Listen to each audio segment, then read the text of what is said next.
What's up, guys? Welcome back to the Prayin and Slayin podcast. My name is Aaron, your host, and so we bring in Joel Raether, one of my buddies from Colorado who's got a ton going on. He's going to give us a little bit of tips, tricks, tactics for elk hunting, tell us some elk hunting stories from his last season. And this guy's got a little bit of everything going on, but his specialty revolves in the world of physical fitness, personal training, all that good stuff. And so he's actually going to be talking us through his hunt, hike, harvest program and giving us some updates on that business of his and what it means to stay in hunting shape year round. And he's also launched a brand new product called Puck, and that's a new outdoors business. It's a really cool product.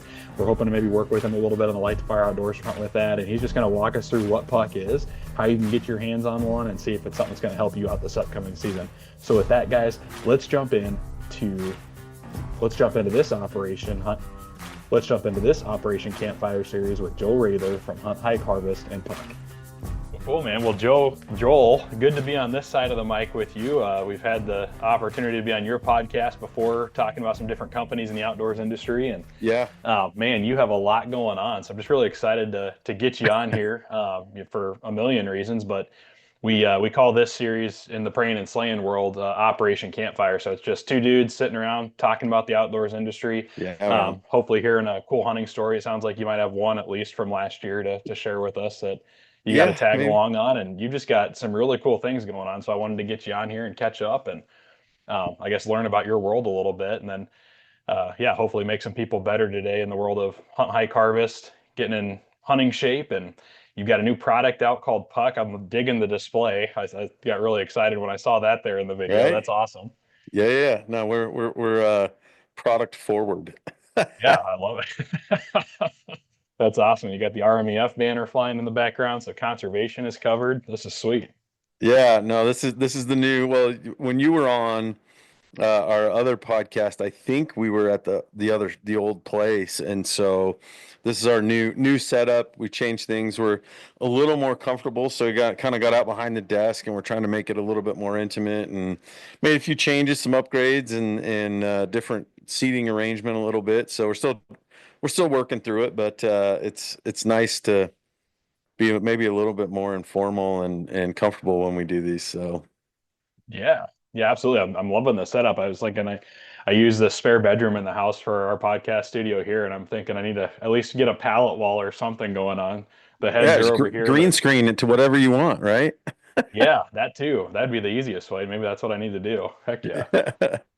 Well, very cool, man. Well, Joel, if you don't mind, man, introduce yourself a little bit. Like I said, you've got a lot going on. You've got Hunt, Hike, Harvest. I know you're part of Western Hunt Fests, at least doing a bunch of stuff with those guys. You've just launched a new product called Puck. So I guess tell us a little bit about your origin story from the ground up. Like, how'd you get into the world of hunting, coaching, all that good stuff?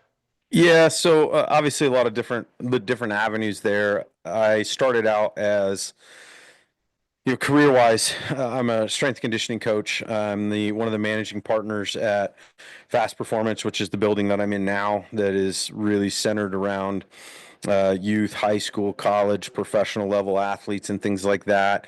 And I spent 10 years as a college strength coach. I've spent 16, 17 years now working with professional lacrosse with Colorado Mammoth. And so I'm really integrated, 7 months out of the year, I'm on the road with those guys. And then, within our space here, we have everything, whether it's like this morning, I just booked a pro basketball player, and I've got a college lacrosse player this afternoon, and I work with some college soccer players this morning. And so we get a host of everything when it comes to that. And, honestly, kind of moving from professional into kind of the personal side and the outdoor side. I mean, I grew up in western Nebraska. My dad got us into hunting and fishing. We grew up in just a phenomenal place called Lake McConaughey, which is just a waterfowling, hunting, fishing, water sports kind of mecca. And so it was just something that was more or less kind of bred into us a little bit, and I loved being in the outdoors. I loved hunting. I love fishing. I don't do as much of it anymore. But at the end of the day, fast forward a whole pile of years, and when my business partner Jason, who's part of all of this, he's sitting on the other side of the wall and doing other business for us.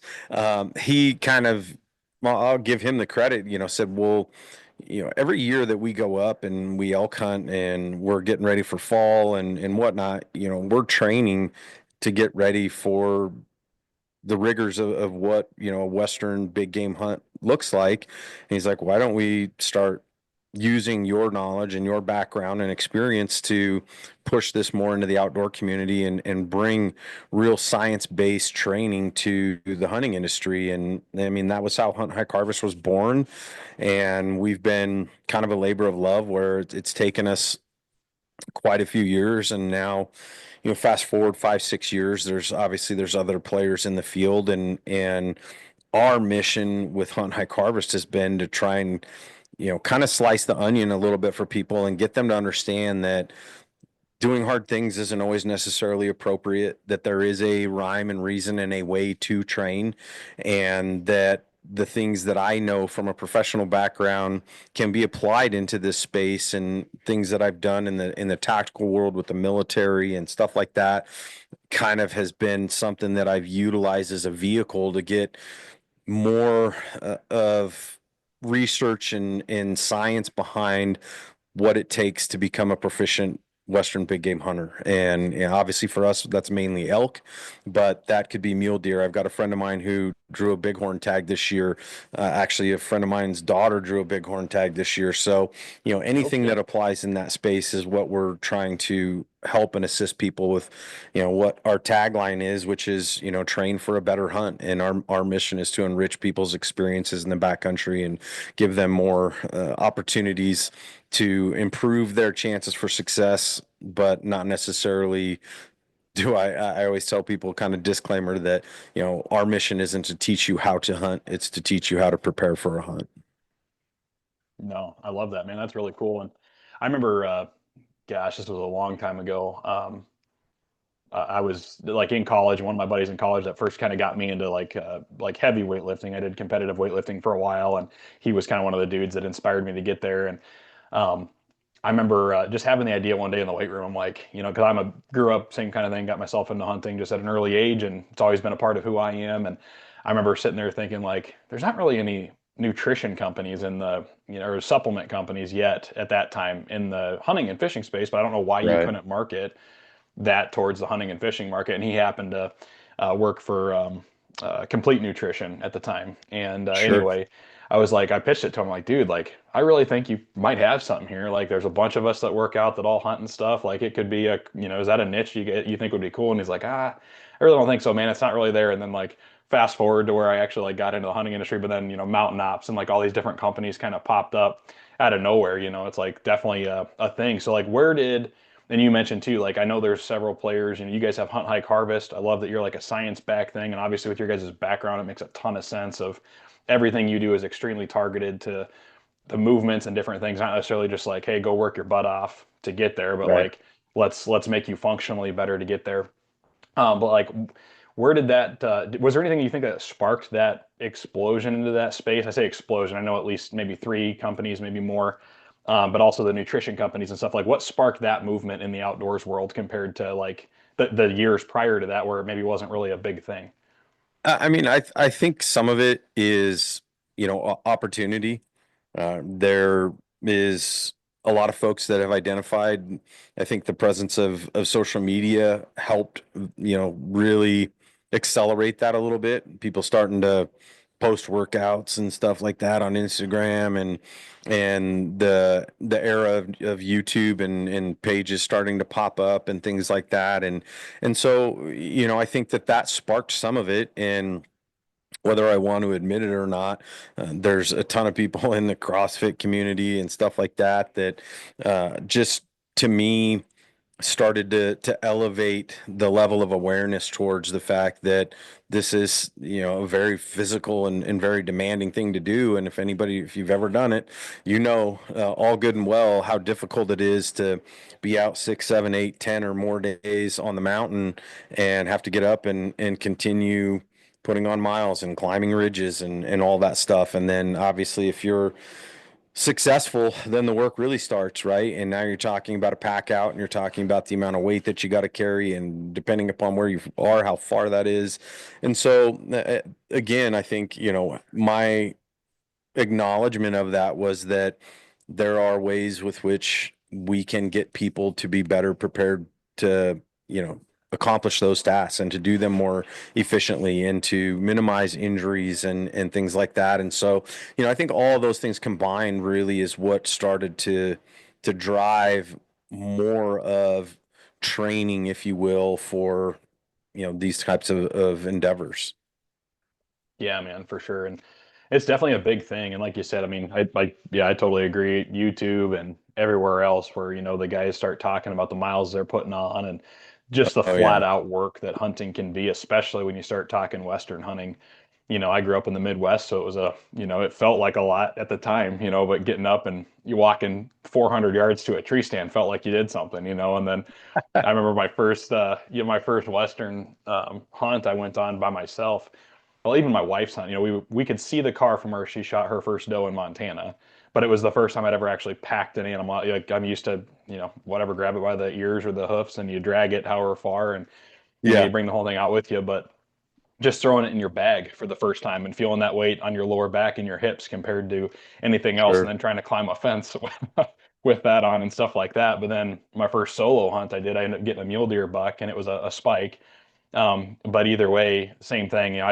Man, I thought for sure I had at least gone a mile and a half, maybe 2 miles. And when I onnexed my trip afterwards, and it was like 897 yards total, and I was like, oh, okay, that's what that feels like. So it Yeah, is a whole different thing, man. I mean, there's definitely a yeah, whole new element when you talk Western hunting versus anything else. And but even I'd say you talk that like media base. You look at guys like the hunting public and a lot of these others that are out there that they're, especially the public land guys, but they're talking the same thing. Like, how physical can you get to get out of the way of other hunters or go check out this one super remote spot? Like, they're putting in a lot more work than your traditional Midwest guy, East Coast guy that's walking to and from a truck to a tree stand or whatever. So yeah. there's a lot there, and exactly like you said, there's a lot of ways that you can be more prepared physically to be efficient out there, but preventing your own injuries is half the battle, especially you start talking Western hunting. You get back, if you truly do get remote, the last Right. thing you want to do is hurt yourself, because that would be, I mean, it kills your hunt, but there's a lot of risk in getting hurt out there too.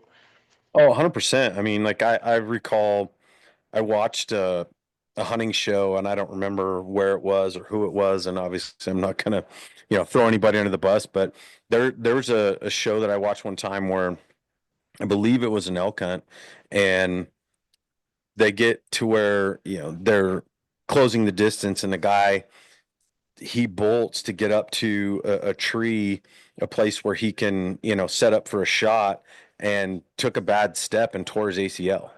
Oh, And they kind of like cut away at that point, and they're like, well, come to find out, like that was the end of our hunt type thing. And things happen, there's accidents, what have you. But I mean, I've got videos of us going up and around and through things, and I've been in some areas where I'm just like, holy cow. And so, the risks are definitely there. And I mean, Colorado's notorious for the amount of deadfall and things like that are in the backcountry. And I mean, I've went through areas where I don't think I touched the ground for a couple hundred yards, where you're literally just climbing from tree to tree and up and over and around things. And so that requires obviously some balance, that requires some mobility. I mean, we do a lot with that stuff in terms of hip mobility, and I can't tell you how many times I've talked to guys like, man, my hip flexors are killing me, and I'm like, well, go step over downfall for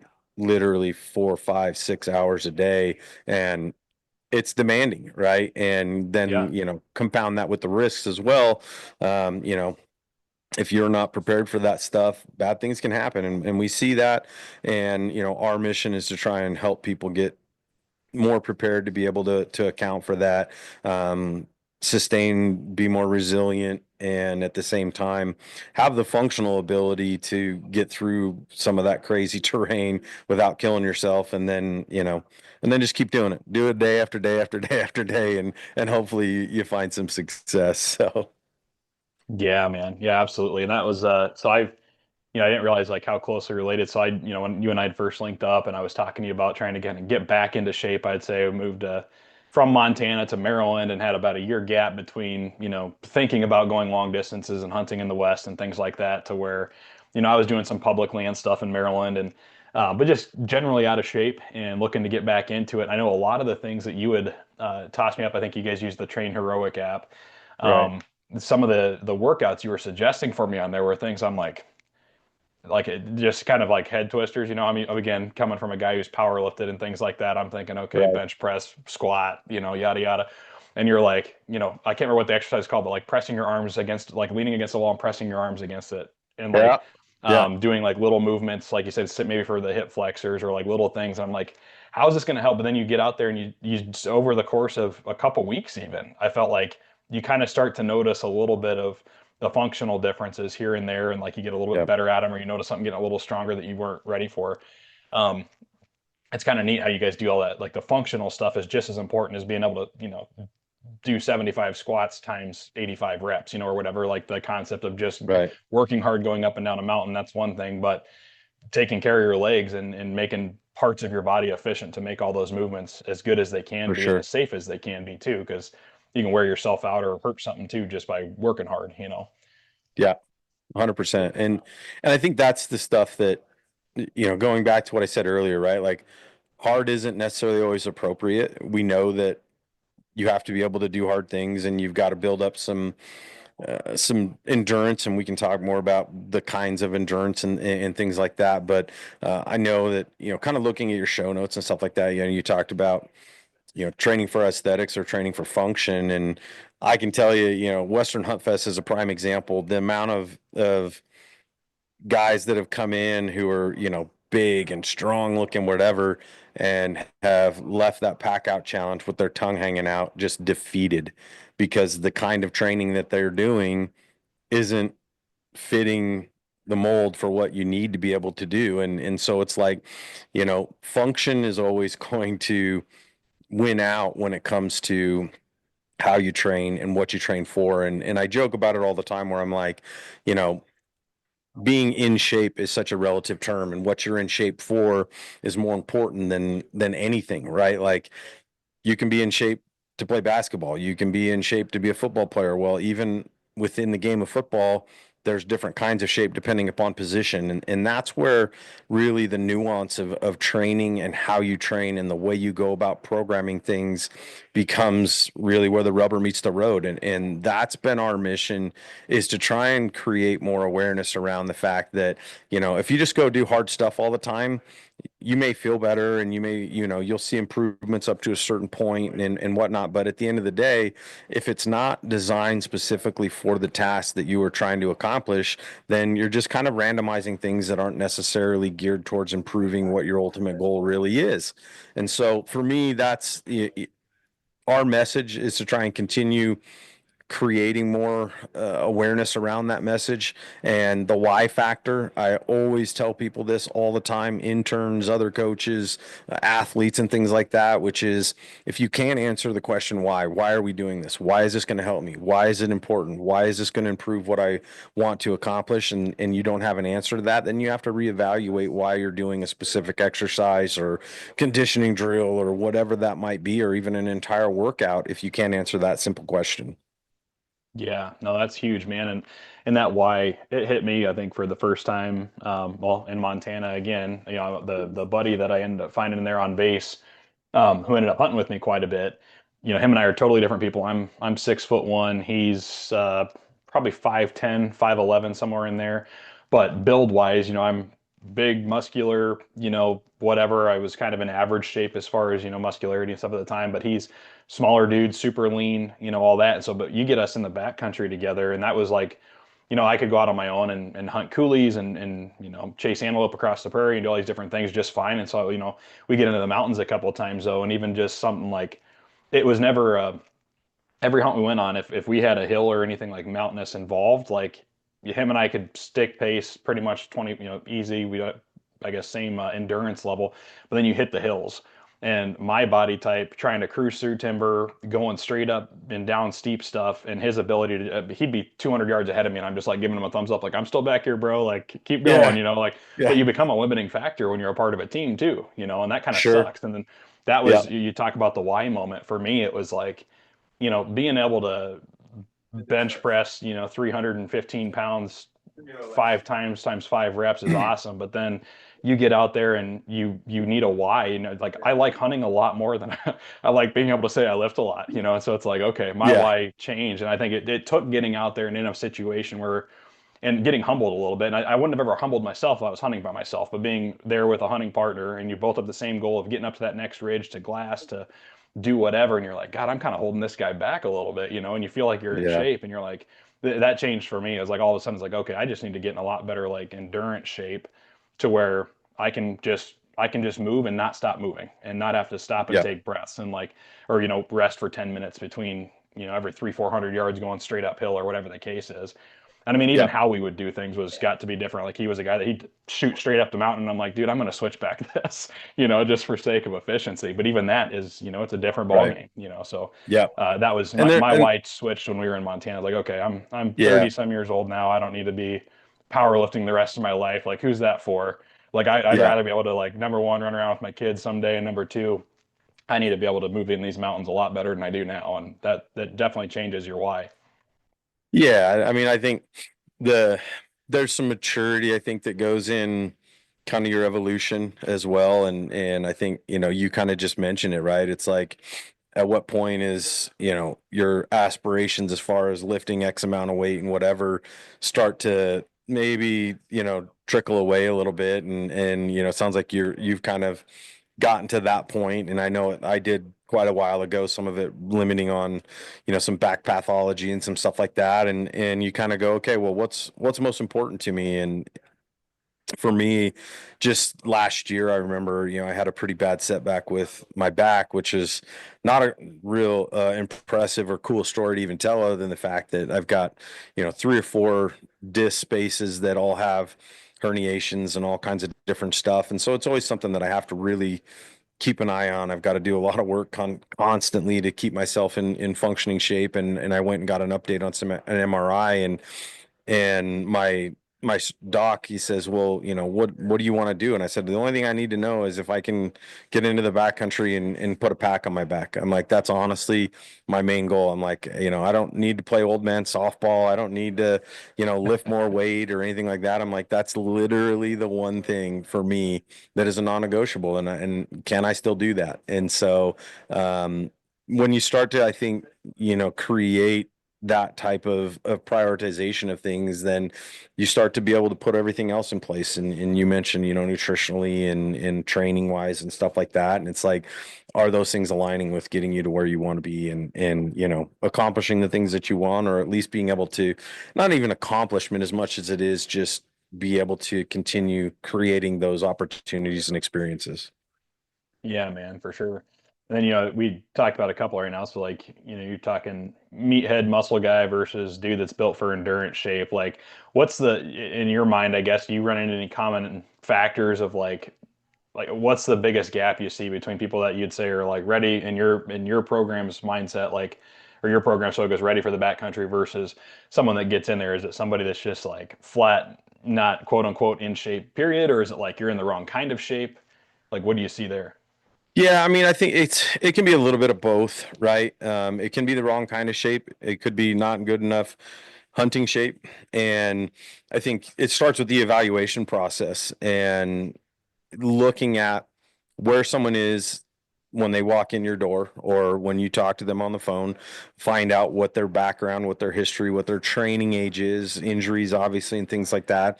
And then try to match that up with what they want to be able to accomplish. And for some people, it's like, man, I just want to be able to go out and cover as much ground as I can in, my week long hunt, which for a lot of people, that's, their date on the calendar every year that they look forward to.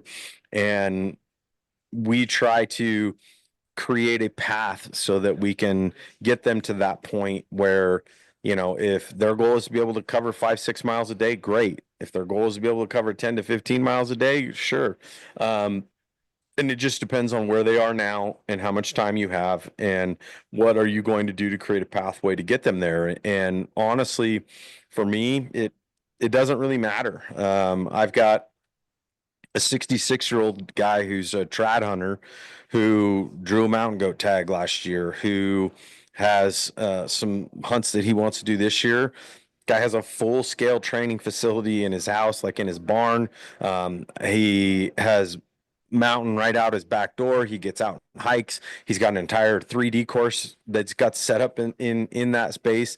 And I'll tell you what, the guy can flat out get with it. And he can handle some things that are surprising. And at the same time, you also have to go, well, he's 66 years old, and there's some mileage on that chassis, so we have to be sensitive to that, and we have to know that, oddly enough, some of the programming that he did before, he admittedly told me, he's like, man, I'm not a 35-year-old, and some of the stuff that I was doing at another place, which we'll leave anonymous, um, is geared towards, really Tommy tryhards that are young and can do all that stuff. And I tried to do it and I just kept getting hurt. Yeah. And that's where, we step in and say, okay, well, let's evaluate where you are. Let's figure out how we can create a path where we can still challenge you. And most importantly, we can try and make sure that we are being sensitive to your limitations and things that you need to focus on in order to keep you healthy enough to continue doing it. And he's like, yeah, I want to hunt 10 more years, 15 more years if I can. And that's where, to me, there's so much value in how we try to go about things is, I want to be able to help him accomplish that and, go down the line to, everything below that where, young and healthy and whatever, and you can push them harder, they recover faster. And, so every case is different. And, ultimately it is just making sure that the things that I do in terms of that evaluation process gives me as much information as possible to create a pathway for them to get to where they want to be. And because everyone's different, that's where I see a lot of pitfalls within the training space, all training, not just hunting, but in sports performance and wherever else is, really boxed in cookie cutter type programs that are built for the masses. And guess what? Like it'll work for some and it will improve you, by and large, a large group of people for a certain point. But when you get down to where you need to have more insight and you need to have more coach acumen, that's where, I believe we elevate ourselves higher than anyone else in terms of being able to accomplish doing that. And it requires a little bit more work. I'm not going to lie. My phone buzzes nonstop from clients and people that are messaging me because I feel like that's going to be the only and best way for me to accomplish giving them individualized attention, instead of just sending them blanketed programs and say, good luck. Hopefully it works out for you. Because it just requires more than that.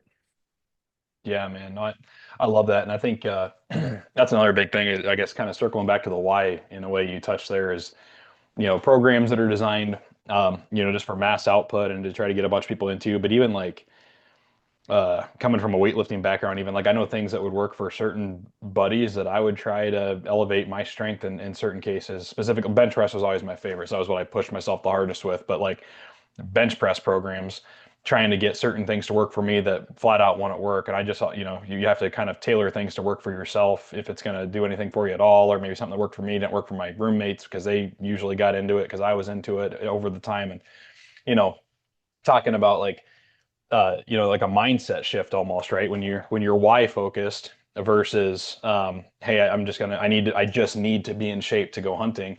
If you have a why behind it, it's going to shape your mindset about like what you need to Yeah. go do. But it also like it kind of self-centers the program too, which is really cool, which is Right. tailors into what you guys do when it is an individualized program for an individual person who has individual limits and individual, abilities.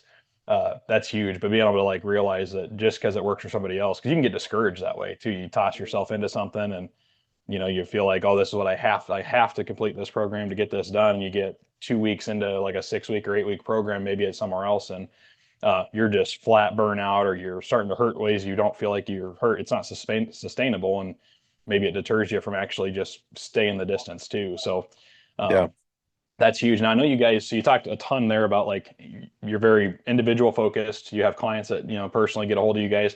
And I know on the Hunt Hike Harvest website, you guys have like different programs it looks like on there as well. Yeah. Um, so is this like, how do you do the assessment? Is that like all virtual, or is it like maybe an AI driven type assessment that's like you go through, or how I does that wish work? I wish I was that smart. I assume at some point we could do all that. Yeah. And you probably can now. And it probably ages me a little bit, but I mean, honestly, I still am such a huge fan of being one-on-one.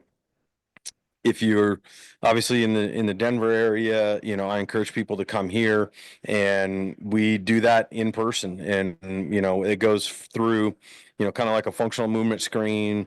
I'm going to see how you move. I'm going to look at limitations. I'm going to look at stability. I'm going to look at mobility. We're going to look at what kind of integrity you have. What's your balance look like? All these kind of things that we run through that typically take about an hour. And then the second portion of that is having a discussion, right? Creating dialogue around what you've been doing, what do you want to do, how much time do you have, are you going to come to our place, or are you going to work out at home, and matching up. I mean, that's another thing with a downloadable program, if you will. And yes, we have them, right? But at the end of the day, if you download a program that is designed for you to work out with all the things that we have at our capacity here within our facility, and you're working out in your garage, and you're like, well, I don't have 90% of the equipment that you do, then that program's worthless. And so we have to navigate through that space too. The Bighorn example that I gave you to a friend of mine, he lives in the mountains, and he's like, I don't have a gym. I don't have a place that I can go to do all these things. So we had to, be creative in terms of like, well, what's laying around your house? Do you have a pack? Do you have logs? Do you have sand? Do you have, whatever? And find ways where, at the end of the day, I tell people gravity is undefeated. We can always find ways to add resistance. And so, his program is very bare bones, but guess what? It's also got a lot of components in there that are still going to be geared towards helping him get into some pretty gnarly country to go chase bighorns. So Yeah. that to me is the biggest part of that process is you have to make sure that you're matching all those pieces together, because otherwise, you're going to miss a lot, and there's going to be a lot of gaps where you're not providing them with what they need. And to me, I think there's a lot of ownership that has to go into that. To me, I take a lot of pride in the fact that that's what I want to be able to provide to people is the ability to meet them where they are, provide them with something that is going to give them the best chance for success, and then monitor, guide, assist, provide feedback, have an open door policy, which in this case usually is in the form of text messages and phone calls and emails and those types of things, where they're always going to have access to me. And that's something that probably exhausts a lot of my time, but I also feel like is super important, because otherwise you're just looking at something on your phone or on a piece of paper that kind of leaves you to your own devices, and you have to kind of take some ownership, which is part of the process, but then you don't have anyone there to guide you. You don't have anyone there to bounce things off of or get feedback, or the amount of times I give people alternatives and different ways that they can accomplish things in terms of a given exercise or workout is just endless a lot of times, because otherwise people just skip over stuff, or like, I'll just go do more arms, or I'll just load my pack up again today and just go ruck around. And so that to me is a big part of how I try to like really hone in on that evaluation process, so that when we move forward, we know that they're going to be set up as best as we possibly can to create a path for them to succeed. Yeah, man. No, I love that. And then as far as like a guy like me, for example, so I'm in Texas right now. You're in Colorado. Say I can't get out there. Do you guys do like some sort of virtual assessment for the initial run of stuff, or how does that work? We can, yeah. I've done that before. A lot of times, what I'll do is I'll have people shoot video. I'll say, hey, let me see you. Let me see your gait pattern. Let me see your squat pattern. Let me see you do a lunge. Let me see you do X, Y, and Z. And I can give them kind of a list of things and send it to me. Or we can even do it in this fashion where we're doing it live, and I can get an opportunity to see like how they move, how they function, how they operate, and then start to utilize that as a way to put the pieces together in the same fashion. And I guess it's where technology is great because at the end of the day, we can accomplish a lot without you necessarily having to walk in my doors. And, being in this physical space is great, but it's still also another rate limiting step where I know not everybody can come directly through my doors. And so we have to find ways that we can still accomplish that without necessarily being in person. Yeah, man, absolutely. And then is it just you that does the coaching, or is your business partner in it as well? You don't want Jason to coach you, not unless you're trying to throw a baseball. Jason is he's a former big leaguer. He spent like eight years or so in the big leagues. Used to throw a baseball about 97 miles an hour. Was in a World Series when the Rockies were worth talking about, which they're not now. Just so we're clear, and was with the Astros and the Yankees as well. And so Jason is a passionate hunter, and I mean honestly, his skill set is so much more to do with all the things you see from us, all of our logoing, which we're rebranding, all of this stuff, which we haven't talked about yet, web work and digital stuff and all that. I mean, that's what his actual professional background is in educationally. And so, it's been one of those things where like marrying those two together kind of has helped us build this whole thing without generating the need for going to a bank or getting loans or finding investors and stuff like that. And so it's been nice to be able to really just grow and build this whole thing where our passion and our motivation has come behind why we want to do it and why we believe in what we do, and then matching his skills and my skills together to be able to execute on having a web page and building out all of our logos and all of our what you see visually from looking us up online or social media or whatever that might be. So Very cool, man. Well, I guess if you want to coach, it's Joel. If you want a web designer, it's Jason then. yeah, well, and we do have a great team as far as coaches go. Andy Wolf, who's, if you look on our website, Andy's a PhD. He's down in Texas. He's at Tarleton State. Passionate bow hunter. He's done like 3 safari hunts. He's done Arizona elk hunts, and so a lot of our data and research and stuff, I really pin on him. I call him our resident nerd. And Andy's awesome. And then Mike Barnes, who's also another great hunter, but Mike is also like me. He's a strength coach. He's actually been around longer than I have. Spent some time with San Francisco 49ers. He was the director of education for the National Strength and Conditioning Association, written books. We have a book that is the complete fitness guide to Western big game hunting. It's almost 400 pages. Mike spearheaded that entire project. We're getting ready to well, it's ready. We just really haven't dropped it quite yet onto everybody because we've got a lot of things we're trying to work out on top of that that we're going to piggyback with it. But so we've got some great people. Whitney Trammell, a lot of people are seeing her now. Wild Strength podcast. She's been kind of in our circle, and I've known Whitney since she's kind of started really getting a passion to hunt.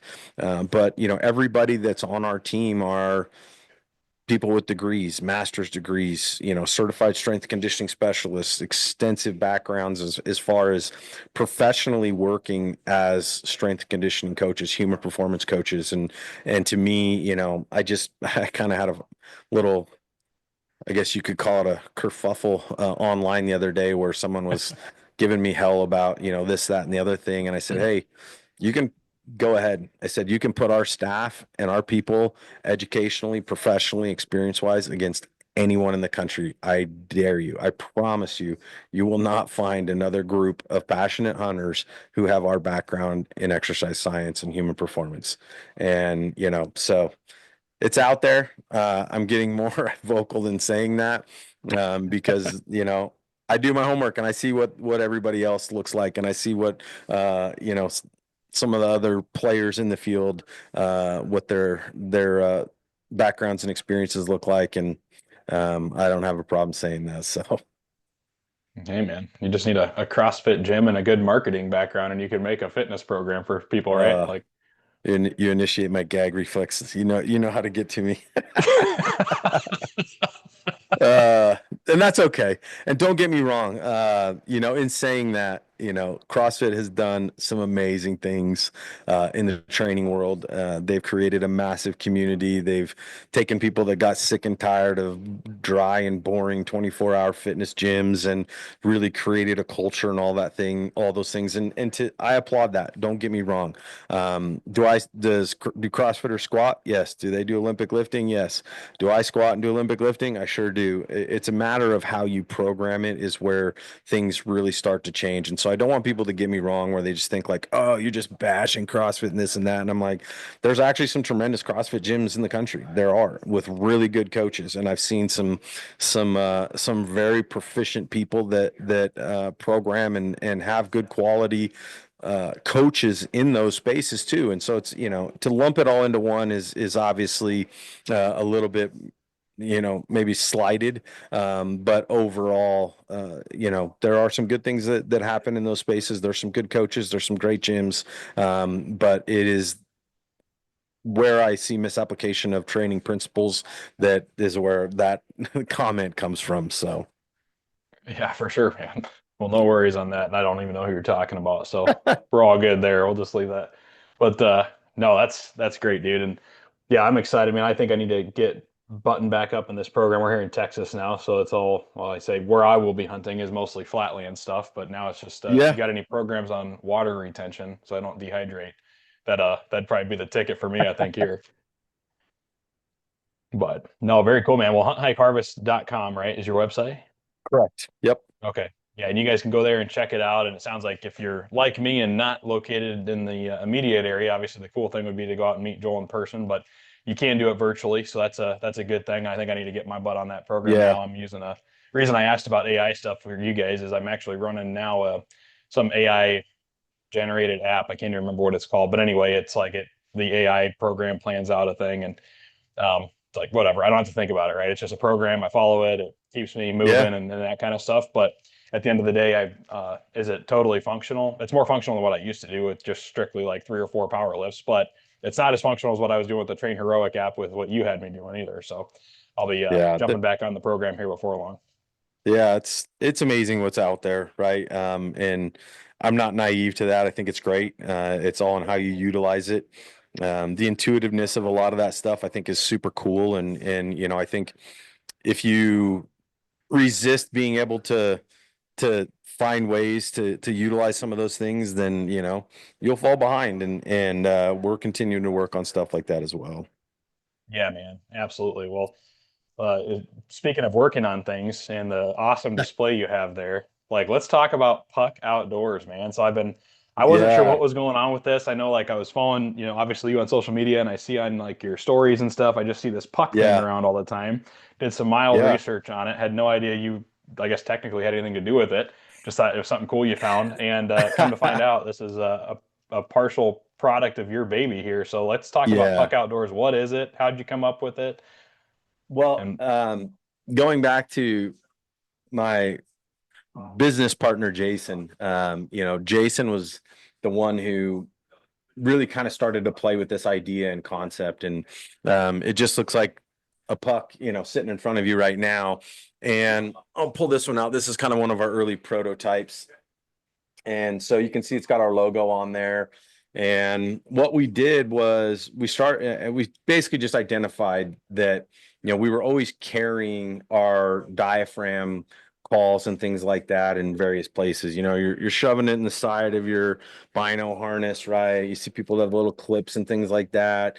There's all these other types of carriers, I know like Phelps and some of these other places, Slayer and whoever else, they make these things that you put around your neck and you slide them in. And I'm like, I don't want more things hanging around my neck for one. And when I'm on a hunt, I've already got, the bino harness and the rangefinder and my release. And, you got all these things that are in and around you. You got your pack on. And so we kind of wanted to find something where it would protect my diaphragm calls, that it would keep them separated. So you can see, um, I've got 3 of my diaphragm calls in there. What it does is we've got slotted here so that all three of those sit in that space without any of the latex touching each other. And so some of those cloth ones that I mentioned, right? If you're always sliding those in and out of those things, you're constantly disrupting what that latex is touching. It's getting dirty. If that latex starts to degrade whatsoever, you're going to start going through more of them, right? So we wanted something that was going to keep them from touching. We wanted to keep them dry, and we wanted to make something that would keep them really readily accessible. And so we came up with this where we originally built this. I should have had it in here, but what we did was we made the original where we just started putting like cardboard slots into, a chew can, for example, right? And so I've got some over here, right, that look like this. Here's your Skull can. We went out and bought, Skull and Zinn and Copenhagen and all these other things because a lot of guys are just carrying them in empty ones of these, right? And so they would just lay in there. And again, those reeds are touching each other. The latex is not being protected very well. And so the original thought is that we would start building these where if you had one of those, we would just build you an insert. And so if you look at this insert actually fits specifically into this can, right?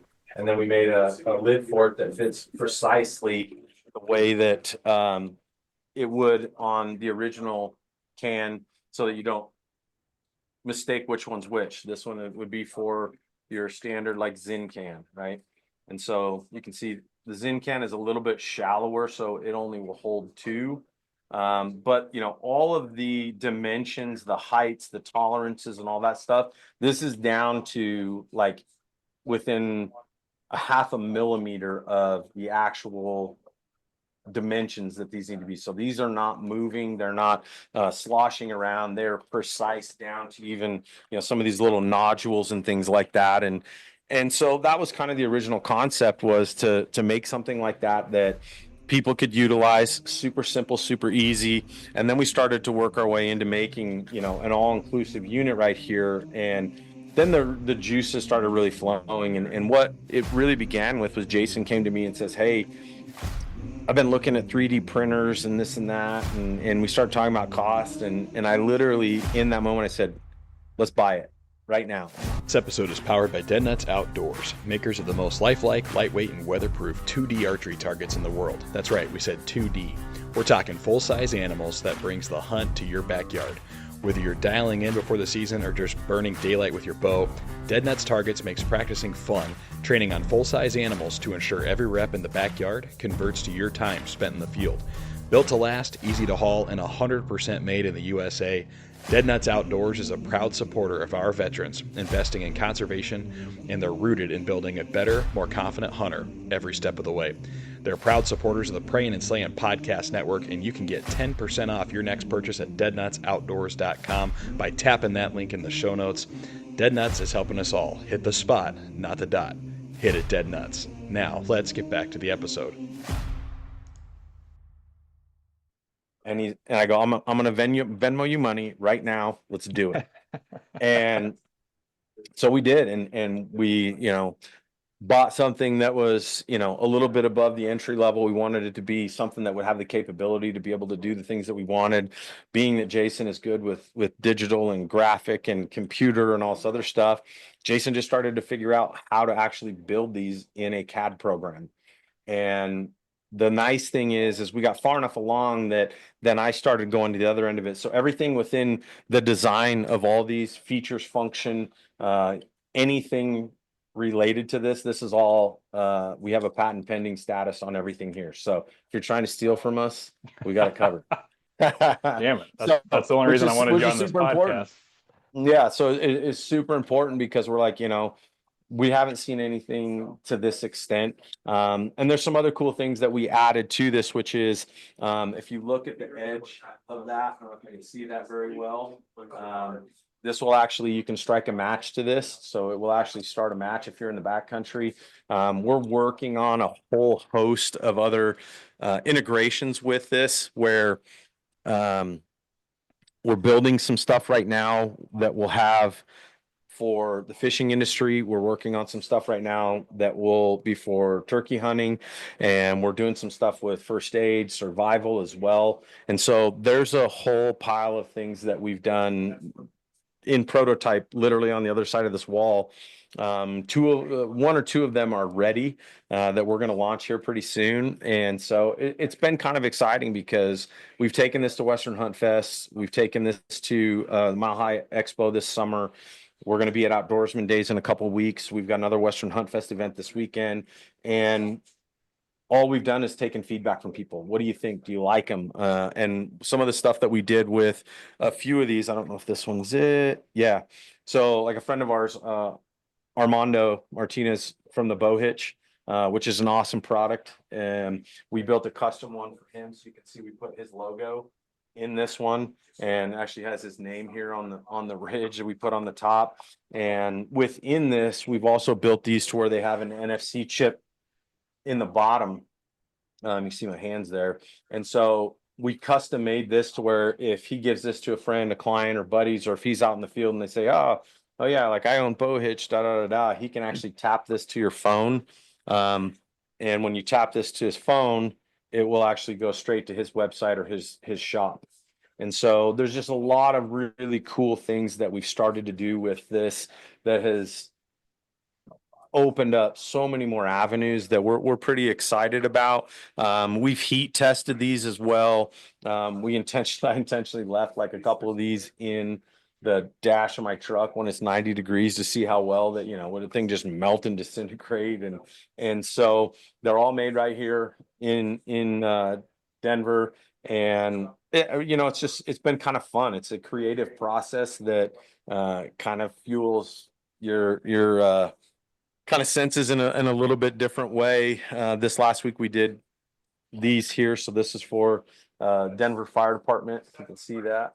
So we're doing some stuff in the tactical space as well. We made one. This is a thin blue line for law enforcement. So this has got reeds in it and just serve and protect on the inside there. So, the customization piece, I think, is something that people have been really fired up about. And we went to Full Draw Film Tour last weekend and had a bunch of folks that were like reaching in their pocket, trying to hand us cash right there at the show. And we were just like, well, we must be doing something right. So it's kind of exciting. We're definitely having fun with it, but at the same time, not all products have to be something that's like super detailed, intricate tech, based and what have you. It's a simple thing that I think a lot of people are going to like, and some of the integrations and ideas that we've come up with, either from suggestions from other people and stuff like that, and kind of getting ahead of it and protecting ourselves with it, that has some potential, and we're just starting to chase it now, which is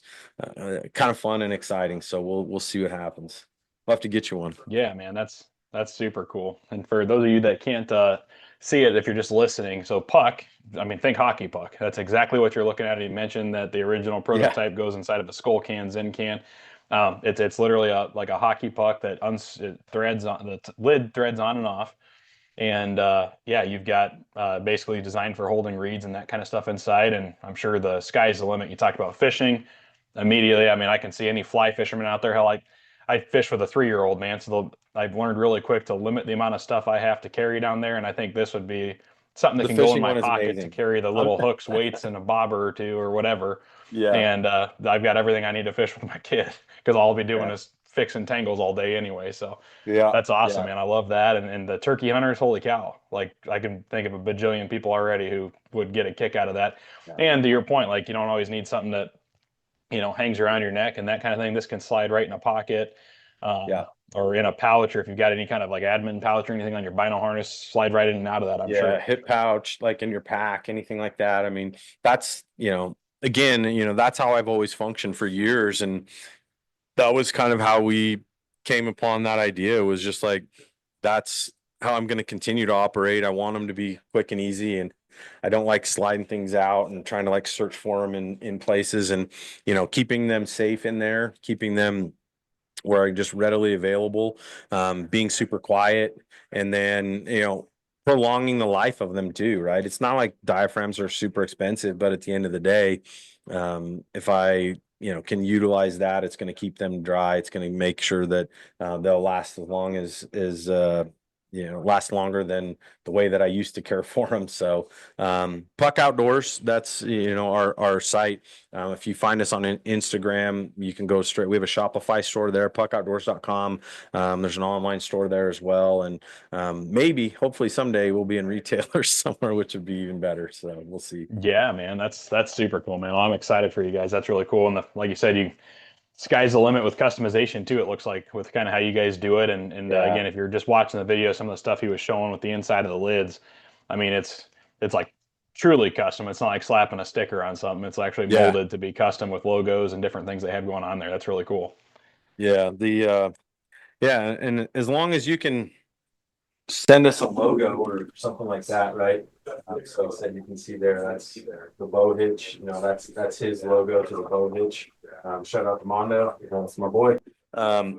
We did one for Elk Bros, we did one for Ivory Holsters, and yeah, I mean, as long as we can get a digital logo, in PNG format or something like that, we can virtually make any logo and fit them on one of those. So Yeah, that's pretty incredible, man. Well, very cool stuff. And yeah, just something that slides right in your pocket, improves your life. Like you said, doesn't not all innovation has to be something necessarily right. mind blowing, but then there's always that, like you said, people wanting to hand you cash right then and there. They're just like, it's that, why didn't I think of this idea, right? Like they're like, oh, okay, I didn't realize I Yeah. needed it till I saw it. Now I need it.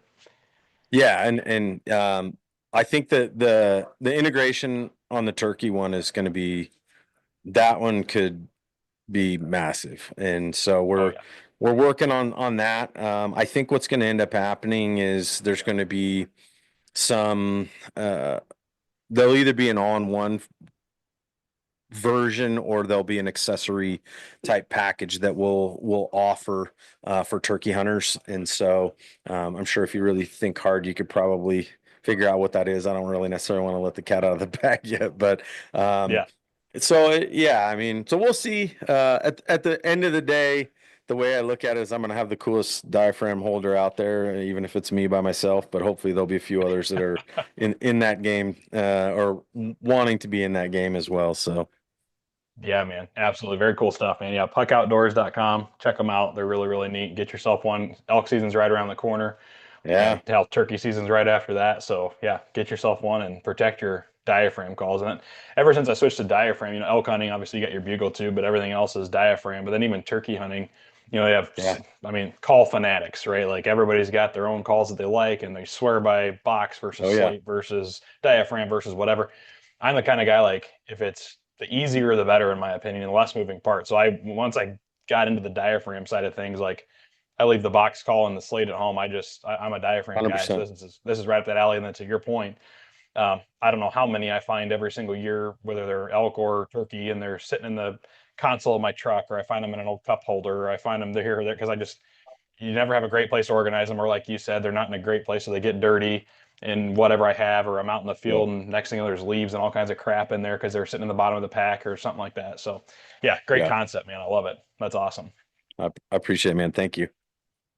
Well, if you had to, not to circle back full to the hunt, hike, harvest stuff, but like let's just give some really quick tips on Sure. general stuff that you guys focus on from a functionality standpoint. Like, do you have a couple exercises, or maybe even just like mobility strengthening things that someone could do year round to just make sure they're in a better position to come hunting season? Should they do nothing else prior to season? Yeah. I mean, honestly, the first thing I think of is hip function and trunk integrity. Yeah, I mean, to me, those things are huge. Obviously, it doesn't necessarily supersede a need for general strength, right?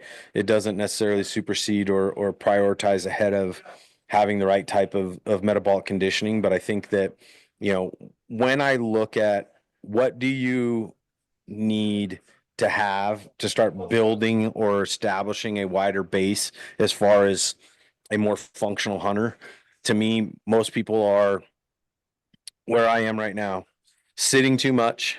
A buddy of mine that I've been writing programs for, he's in medical or pharmaceutical sales and things like that, and we battle back problems and things like that with him all the time because he literally spends every day sitting in a car, driving around, going from doctor to doctor and this and that. And, you know, that unfortunately is all too common. And so for me, it's like, we're not going to be able to build better levels of strength. We're not going to be able to build better levels of training or fitness for hunting if we don't start to improve functionally where we are in terms of our hip qualities and in terms of building better integrity of the trunk. And I say trunk because I think that the word core is really bastardized and people misconstrue what that actually means. And so, you know, to me, the core, if you will, I call trunk or pillar is, you know,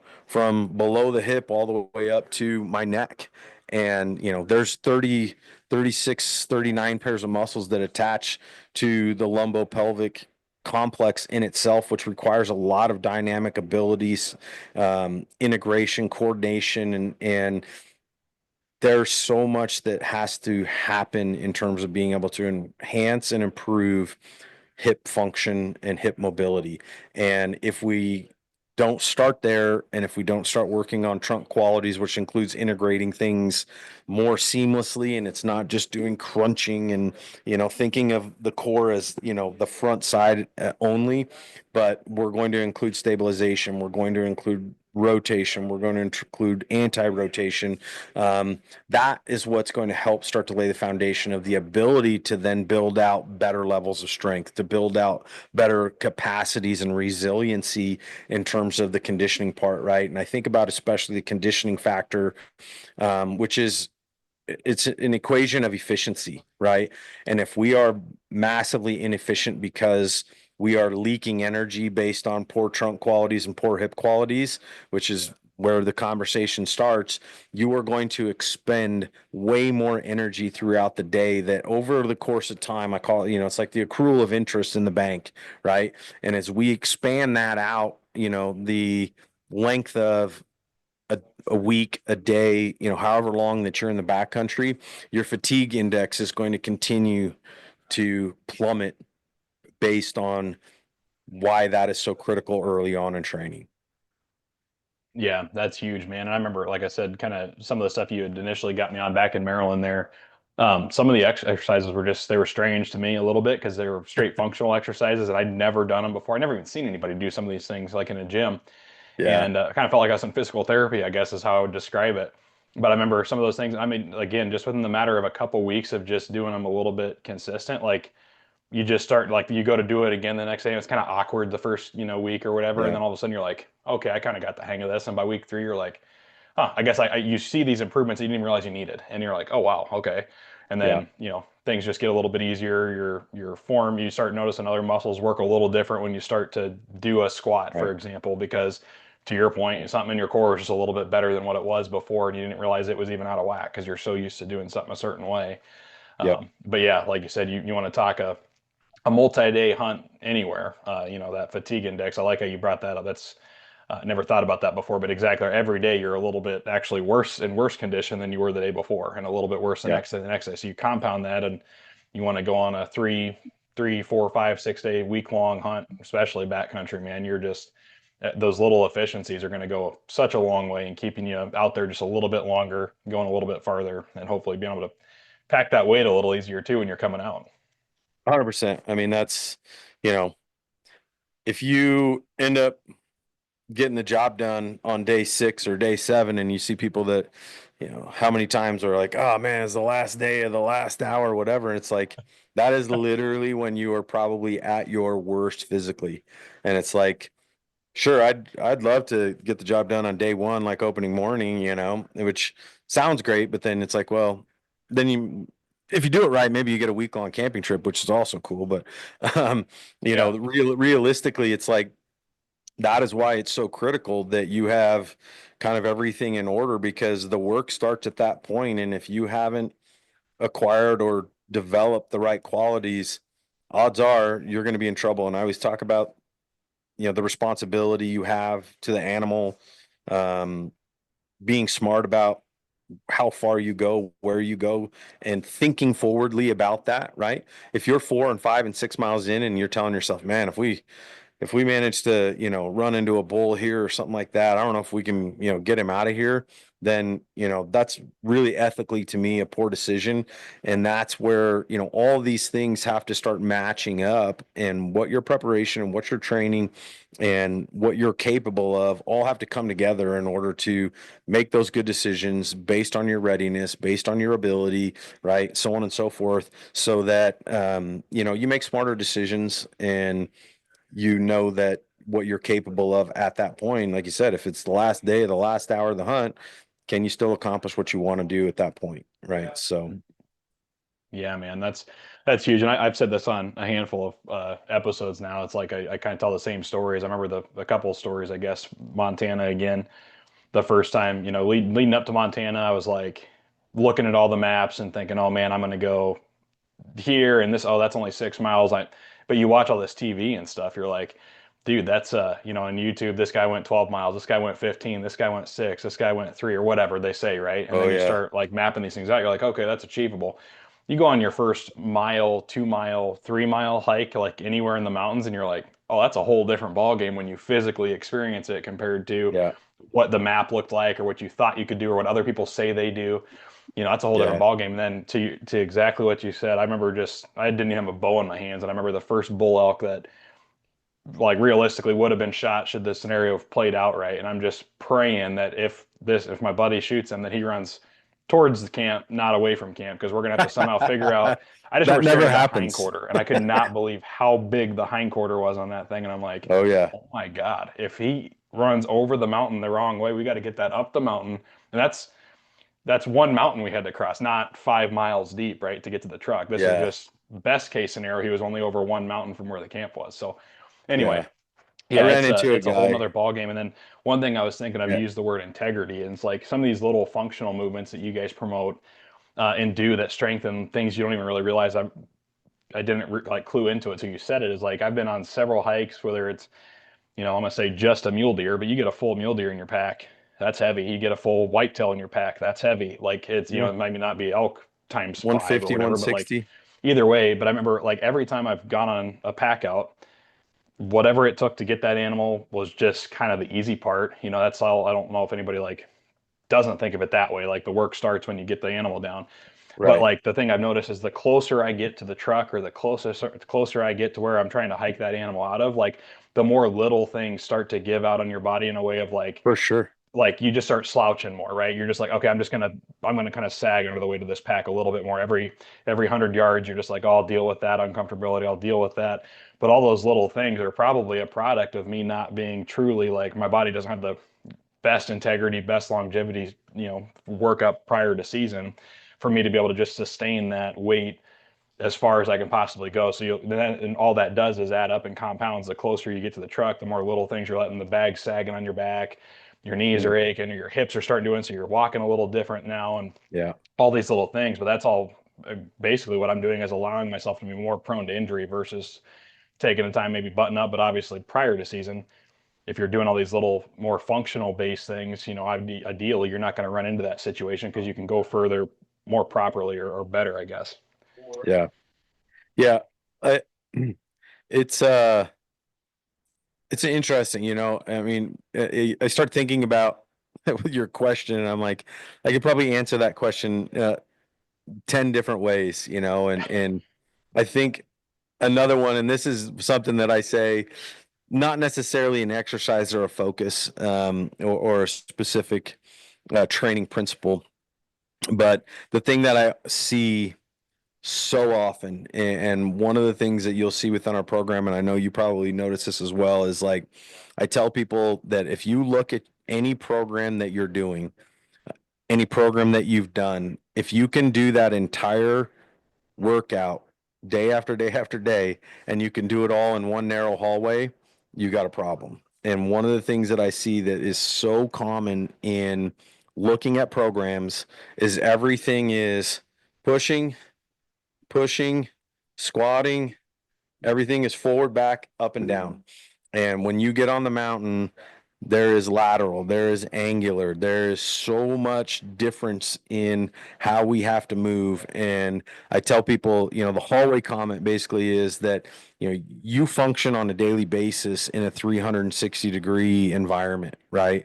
And when you're out on the mountain, it's going to require you to function in similar fashion. You're crossover stepping, you're laterally moving, you're moving uphill at angles, your feet are at all these different angles. And so the training has to be diversified so much more in terms of lunging directionally, doing step ups directionally, switching up how you rotate and press and push and pull things, utilization of cables and stuff like that.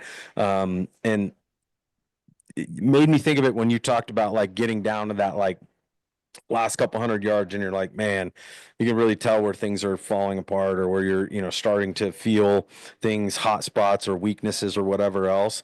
And to me, that's something that is so huge in closing that gap for people is like diversify your training. You have to do things outside of one plane of motion. And so often do I look at programs and that's all you see. Everything is pushing and pulling up, down, front, and back, and there's never anything more three-dimensionally or what we call frontal and transverse base planes. Yeah, no, that's spot on, man. And there's, nothing we do with hunters, even when you're actually out there in the field, is ever done in a push-pull straight up and down motion. You're Yeah. you're Tell me how many leaning over here squats to you do in the grab this. backcountry. Yeah, exactly. And everything's on an angle. You're hardly ever on a flat piece of ground trying to do something. No. So Yeah. that's huge. Something you ought to integrate. I don't know if any workout program has it yet, but getting off the ground with a bag on your back, that could be a Oh my workout in gosh. itself. Yeah. Do some get ups, some Turkish get ups, and Yep. we do some stuff with sandbags, right? The amount like Western Hunt Fest is a great example. The amount of buckles that I've seen break on people's packs from not knowing how to get off the ground is astounding, right? And it was kind of odd. We had a guy. He's won both pack out challenges this year. The first one that we had at the Air Force Academy, and then the last one we had at the NRA Whittington Center. And unfortunately for the rest of the competition, this guy's an active special forces guy, and I watched this guy with 120-pound pack put his pack on in like just one fell swoop in a way that I've never seen anybody else do it, and did it damn near while he was like on his way to just starting out, and like and just takes off. And you could have watched everybody there just kind of go like look at each other like, are you serious? Like, did that? And and you look at it and you go, well, this is what this guy does for a living, right? Like Yeah. he literally knows how to go in the mountains, hike with heavy packs on, do it for an undetermined amount of time or distance. And to him, it was just like, oh yeah, this is all we got to do. I'm on it. And dude, Yeah. he in New Mexico, I am not kidding you. He practically ran the entire thing. It took him like 20 minutes to carry 250 pounds. It was a half a mile course. He carried basically about 250, 260 pounds, which includes carrying a Euro mounted elk, right? And his bow, half mile loop, carried all of it by himself in 20 minutes. Holy crap. 20 minutes.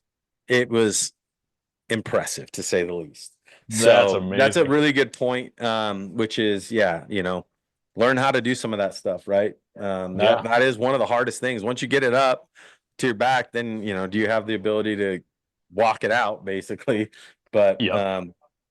yeah, and especially if you're solo. Yeah. Yeah, that's a whole thing too, man. And even just heck, even all the, you talk about all these lateral movements and different things like that, just maneuvering a dead animal on the ground by yourself, Yeah, and then you're not hanging it up in a garage to do all your skin and everything. You got to do everything on the ground, flip the animal, maneuver the animal on a steep for slope sure. where all it wants to do is move. And like, you're doing a lot of work out there that you probably don't even think that you're doing. You think about the walk in, you think about the pack out, you don't think about all these extra things that are involved in that hunt. Yeah, for sure. Yeah, that's nuts, dude. Well, cool, man. Well, let's wrap it all up with. So, tell me, you said you didn't get a. Obviously, you've got a bajillion irons in the fire, and clients texting you, calling you 24/7. and you got on one hunting trip, it sounds like last year. I want to hear that elk story a little bit, and walk us through the one experience you had, get people pumped up for elk season, and then we'll wrap Yeah, up with man. maybe your best hot takes on awesome elk hunting tips after that. Well, it was actually a mountain goat hunt last year. Oh, So mountain goat. Mike Barnes, who I mentioned is one of our staff members. Mike drew a mountain goat tag last year, and he the unit that he picked was Southwest Colorado. Obviously, probably a once in a lifetime type hunt. A good friend of his has been on 7 mountain goat hunts prior. His grandpa, his dad, him, a couple other buddies, and so he was kind of, he was kind of our guide, if you will, because he went in like 2 or 3 days early.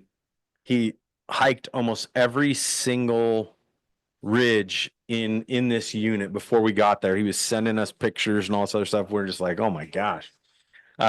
So we get into town before we start heading up the mountain, and he's like, "Hey man, you're probably gonna want to take some air out of your tires." And we're like, "What are you talking about?" And he goes, "This road to get up to the top of the mountain is gonna take probably an hour to an hour and a half, and if we hit one rock wrong, we're in trouble." And so Dang. we literally do one of these where we're just rock crawling our way up. We get to camp, which was at about 11,600 feet, and realistically, we were kind of in a position where we were going to choose whether or not we would base camp it with the ability to then bivvy into this space, because it was about a 4 to 5 mile hike to get into where the goats were from the furthest point where we could drive. And so we set up camp there, and we were going to kind of base day one off of like how things would go. So we hike in, we get to about 12,800 feet, somewhere in that neighborhood. We set up and we start spotting, and we see right as the sun's coming up, we see an entire line of mountain goats that are literally cresting the top of the sky, and they're at about 13,400 foot, and they're still probably a mile and a half away after about a 2.5 hour hike to get to just the glassing point. And so Dang. every day on this trip was essentially, it was 9 miles to get in and out without hunting. Jeez. So that was, you were guaranteed to be 9 miles minimum a day. And day one, we got into some those goats. We tried to make a play on them, and unfortunately for us, as we were trying to get into position, we couldn't see. But another hunter, was a guy and his wife, were actually around the ridge from us and trying to get to the same group of goats, and he ended up actually getting one. We were archery hunting too, so we weren't just in the spot and poke, with the Yeah. boomstick hunt. We had to get in range, and this guy actually gets on one, and we couldn't even see him or the goats. We were trying to work our way and use the wind and get into a position where we could try and close the distance. And unfortunately, he beat us to the punch. And so we ended up walking this huge basin. We saw 2 more goats go into this like craggy, nasty place. And I've got some video of like, we spent an hour like cliff hanging, like looking over these ledges, trying to find these 2 goats. And we end up like a day later or whatever, or half a day later, finding a group that came out. And as I was sitting back and kind of spotting and trying to help them in terms of sight and visibility. And then as these goats fed out, they fed out right in front of me. And I see these 2 hunters come like over the top of the ridge. And I'm like, oh my gosh, like Good no grief. way. Right. And Yeah. little did we know it was that guy and his wife. And when he shot his goat earlier in that day, it ran all the way over the basin to the other side. And the only way for him to get it processed and out was they had to go, it took him like 6 or more hours to go all the way around.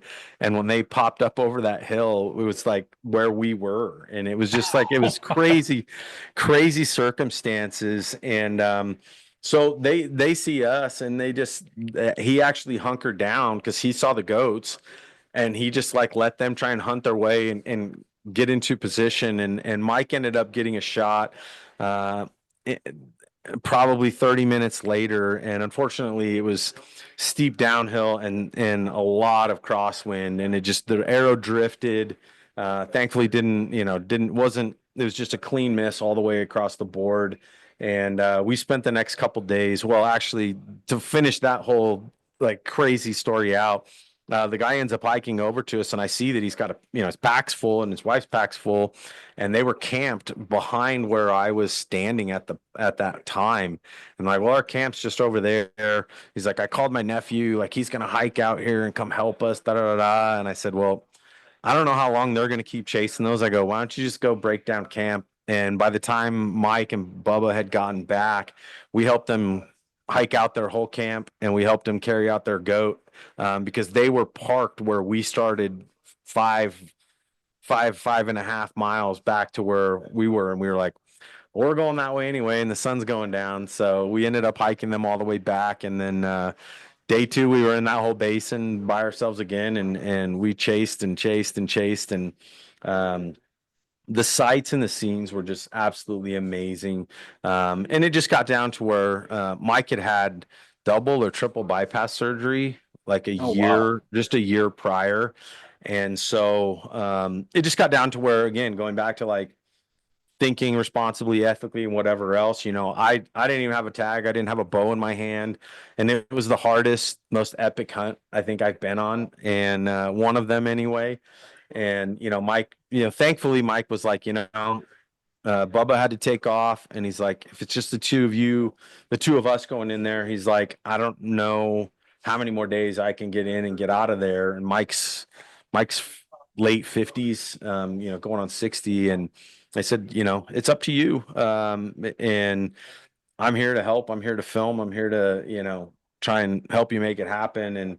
And so we lasted another day or so, and he kind of said, I don't think it's a good idea for me to, put a full another day in. I think physically I'm as far as I can push myself. And we went home, and it was amazing, man. I've to get up in that country and chase goats and try to get it done with a bow. It was super, super cool. I felt almost as if that is the most disadvantaged I've ever been on a hunt, where I'm like, how in the world are you supposed to get close to these things? When they like, I have a video, I put it on our Instagram page. If you go there, I think it's on our Instagram page for H30, where I show these goats, and they're like in a small little cave, and then I back out, and then I back out, and then I back out, and I back out into where like they're just these two dots, like, and they're literally just on the side of this entire mountain, and they end up walking out of there, and I'm like, I don't even know how, like, if they're defying gravity, how they're even standing there.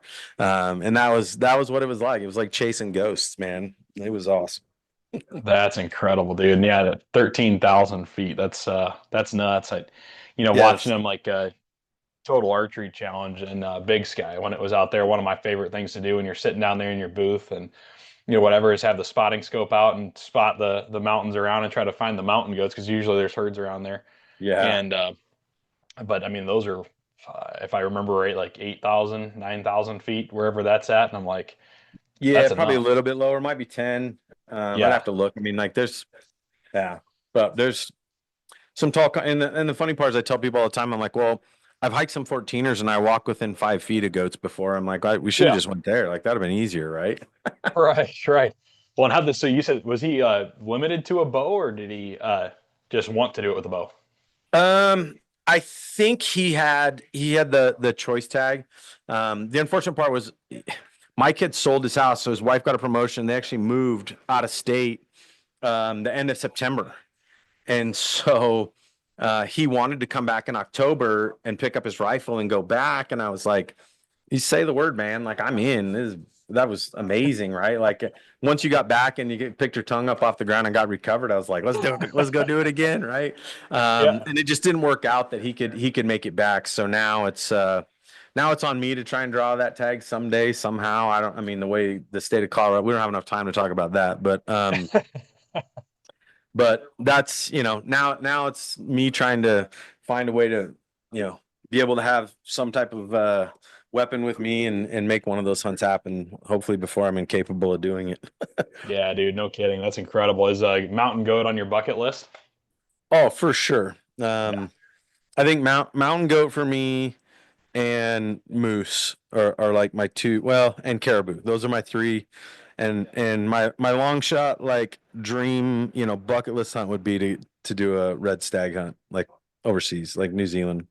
Yeah, man, that'd be awesome. You and I are two peas in a pod, dude. Yeah, moose and mountain goats are kind of the wild things that I'd love to get after. And even as a kid growing up, I like watching hunting TV. That's kind of how I got myself into hunting. Is just like I guess I just kind of into it and Yeah. watched a bunch of hunting TV shows. And the thing I always thought would be the coolest thing to go after is a pronghorn antelope. Like I don't know why I was like kind of fascinated by those. And to this Yeah. day, I think it's still one of the most fun hunts that you can go do. That and mule deer after being out west. Like those are my two things that just get Yeah. fired up about, I guess. But yeah, moose and mountain goats like the mountain thing that I want to go after for sure. I think that's just such a cool thing. And I don't know, maybe it's a matter of just saving up the coin and going to British Columbia or something where you can do it over the counter. But it's hard to, I That's mean, for put it in sure. every place you can, but the OTC option is still there as of right now. So Yeah. Right. So, that's awesome, man. Well, I guess I was going to ask about elk hunting tips, and maybe that's more attainable for most of the listeners here is elk hunting. But if you got any, if you had I know you're an elk hunter, so if you had one awesome tip or a couple of tips that you'd say to make someone a better elk hunter, and it can be fitness related, it doesn't have to yeah. be. What would you say your tips are? Well, I think the only tips I would give in terms of, outside of training would be from, my experiences and not necessarily like, hey, when you get there, do this. And, like I've never and will never claim to be an elk hunting expert, but, I've been fortunate enough to be around, like Jermaine Hodge, world champion elk caller, Tony Gilbertson, won the world championship last year, Joe Gilly from Elk Bros, like you're just being a sponge to those guys. And some of the things that I think about and what you see today is like, experiences that I've had that I've learned from over the years is that once you get into elk country, know that you're hunting the minute you walk into elk country. And I almost killed a bull literally from camp one year sitting on a lawn chair.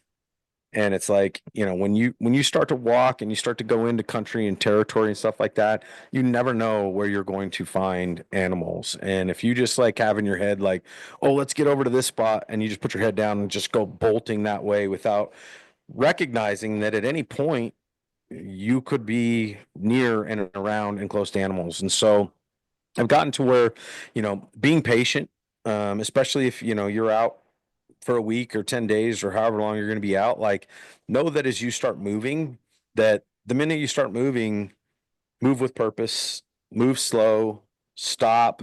And, I think that the day and age, when you look at, the land of the free and born and raised guys and Corey Jacobson, who are all awesome, don't get me wrong, that calling is an art. If you're not a good caller, if you're, just want to go out and, throw location bugles every 100 yards, like, you might as well blow a kazoo. You're letting every elk within, a mile or two know that you're there, and it's usually pretty discernible. Um, and at the end of the day, if you're a, heavy bugler and guy that wants to go in and like, I want to, get elk fired up and I want to get right in their kitchen and piss them off and this and that. And it's like, I've been fortunate to be in a few situations where, I've challenged bugle to a bull and he came running in, but all too often being a lot more subtle and, taking a page out of Joe Gillia's book, Elk Bros, Joe's killed an elk like 38 years in a row. And he's like, No all kidding. but probably two or three of those have been harvested through cow calling. And he's like, I don't bugle a lot. You have to know when bugling is important. And so for me, it's like I've kind of evolved over time where, location bugles, night bugle, thing like that, trying to figure out like where are elk at. And he's like, but you're gonna kill a lot more, how's that saying go? Flies with honey or whatever, Yeah. type situation where in order for you to find a bull that really wants to fight and come charging in at you and tear your head off, like they're few and far between of the amount of bulls that will come if they think that you stole their cows, or or they're curious, or like, huh, that was an estrus call, like who is that over there, right? And love will win, as Joe likes to say. They're a lot more interested in that, especially during September. And so those are some things that that I think I've gravitated towards. And then just patience, right? Like you never know when something's going to happen, and I've been guilty a lot of times of setting expectations and putting in a ton of time in an area, and you get to day 5 and day 6, and even admittedly so, getting to where I'm like frustrated, getting to where I'm like almost mad. And I've gotten to now where it's like I consciously tell myself every single time, enjoy being out there, stop and take everything in. When you get to a ridge and you're going to glass back into pockets or parks or whatever else, like take it in. I mean, that's what you look forward to. And for a lot of people, it's like their most targeted week of their year. Don't miss out on what that experience is like. And if you end up filling a tag, that's the cherry on top. But there isn't a hunt that I've taken where if I came home empty handed, I went, oh, that was a total waste of time. And I think that's just been, I've elk hunted now for 15 plus 20, almost 20 years. Yeah, 20 years for sure. My first elk hunt I went on was in 2002. So yeah, we've eclipsed that. So that would be my three things, right? Which is like, once you're in country, you're hunting. Don't get in a hurry to get anywhere, right? If you're not a good caller, resort to cow calling, right? Or don't call at all. There's a lot of guys that don't call at all, right? And it's just spotting and using sign and things like that, right? And then just enjoy the process, enjoy the opportunity to be out there, and I think your experiences will be better if you can do those things. Yeah, man. No, I love that, and especially the enjoyment factor. I remember, man, I think the one of the biggest things you see nowadays is, and a lot of it has to do with the media, social media especially, but like For it's sure. like a competition. I feel like 24/7 you hop on the internet and it's like who's the most dedicated, who puts the most time in, Oh who's yeah. the most passionate, who's this, who's that. And it's just like God. And I remember like it took a couple years, but once I've been in the industry now for the hunting industry for um, going on going on 11 years now, I guess. It's been a while, but man, I remember the first time that hunting didn't feel fun anymore almost because it felt like I had this weird pressure of like I've got to get something because everybody else Mhm. is, and then Yeah. it takes a minute to like refocus yourself back in and be like, man, I remember when I was a kid and it was just like the coolest thing to be out in a tree stand and freeze your butt off and like the little things, and like that's what you remember Right. about the hunts. Yeah. Like you remember the kills and stuff too, but like I remember just the feeling of being out there was just exciting, and all that. And it's like, how do you get back to that? But yeah, I think, especially in the days of the internet, man, I think probably the less attention you pay to these hunting pages, the better, most Right. likely. And then hopefully it allows you to just remember why you're out there while you're out there. And it's not about chasing a tag and filling a tag or the size of the animal you got or whatever the case is. It's just being out there and being in a wild place and having a chance to just take it all in. That's cool. And especially some of I mean, every place is, I haven't been to a spot yet. With our military travels that I've gotten a chance to hunt, whether it's East Coast, Midwest, Texas now, the west, west with Montana, Wyoming, Colorado, when I got to hunt out there, and like, it's all beautiful, man. You just get to go spend some time in it. It's pretty awesome, but It's tough to that's beat. fantastic, dude. Yeah. So Well, awesome, very man. cool, man. Well, I think you left us with something good on that three tip. I was going to hammer you with another one, but I like that one so much. I think I'll let you off the hook with that. Just take time to Woo. enjoy yourself and take everything in while you're out in the woods. I love it. For sure, man. Yeah. Well, Well, awesome, I dude. appreciate it. Yeah, man. Well, thanks for coming on, and we've got a lot of links to drop in the show notes on this one. We got H30 Hunt Hike Harvest. Go check that out if you're looking to get in better functional overall hunting shape. Check Joel out, check his programs out, and take part in it. I know I'm gonna be fired back up with that. Sign up for one. To go check Puck Outdoors out. It's the coolest thing you'll ever find in the call storage system right now. PUCK Puck Outdoors. Yep. Nothing else. Let your kids play around with it. The only problem I see with this, Joel, is I know I'd get that and it'd be on the counter somewhere at home, and my kid would have it, and I wouldn't find it, and he'd be stuffing it full of snacks and Cheerios and God knows what. But it'd be, Yeah. I'll have to get him his own. Yeah, there you go. Right. It's too We'll get you colorful. a custom It's one with got your too many name on designs it. on it. That's awesome. No, yeah, and the Western Hunt Fest, if you're interested in checking that out, Joel's got a lot of cool stories with that stuff too. Those are awesome. Yeah. I need to get to one. I haven't been to one yet. And I Yep. don't know, the name of this podcast might be Hunt Slow Sound Pretty after that the last little bit you gave us there, man. But yeah, Yeah. Joel, it's been awesome catching up with you, brother. I really appreciate you Yeah. coming on.